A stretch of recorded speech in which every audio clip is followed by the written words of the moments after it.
1979. On air, online, and on your smart speaker. The great ultra-tune price. Call after a logbook service by a highly qualified mechanic. Ultra-tune. Over 270 locally owned centres servicing Australia since 1979. Hi, it's Matt Layton with the news briefing. Not everyone's convinced cutting the tax on petrol will make much difference when it comes to lowering these sky-high prices.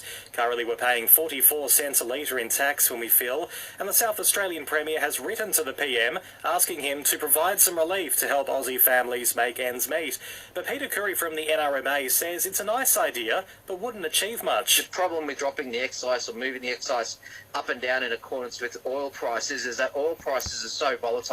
They can move around $20, $30 a barrel in a couple of days. It's really not the lever that we would be needing to pull if we're trying to provide relief to families. The Prime Minister's firmly rejecting criticism of his government's response to crisis events. Scott Morrison is copping backlash for acting too slow during the flood emergencies. The PM telling Nine every crisis has its learning curves. In every single one of these cases, you learn many things. Now, was Australia quick to move on JobKeeper? $80 billion that effectively saved the Australian economy during the pandemic. Yes, of course we were. Water levels are continuing to drop around Sydney's northwest. A number of spots are now below the minor flood level, giving locals the chance to assess the damage.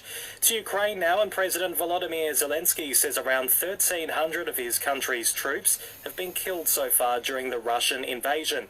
It comes as Ukraine reports 7 civilians, including a child, have been killed by Russian fire as they were trying to flee a village near Kyiv. What would you do with $1? Did you know that for every $1 donated to Food Bank, 2 meals are created? Head to foodbank.org.au.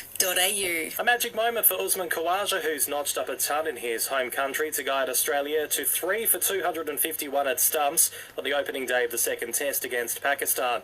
After falling 3 runs short in Rawalpindi, the 35-year-old reached the milestone with a cheeky single. Quick single. What a superb performance. Magnificent work from Usman Khawaja. Thanks to Fox Sports. The AFLW continues today with St Kilda against the Adelaide Crows. The Bulldogs also take on the Lions. And it's Fremantle up against the Suns. Buying or selling rural or residential properties? Miller One and Done. This is SAFM weather. Staying clear for the Limestone coast, southerly winds, an overnight low of 15 degrees, shower or two tomorrow, heading for a top of 26. And the Listener app is the new home of your local news. Join now to listen live or on demand.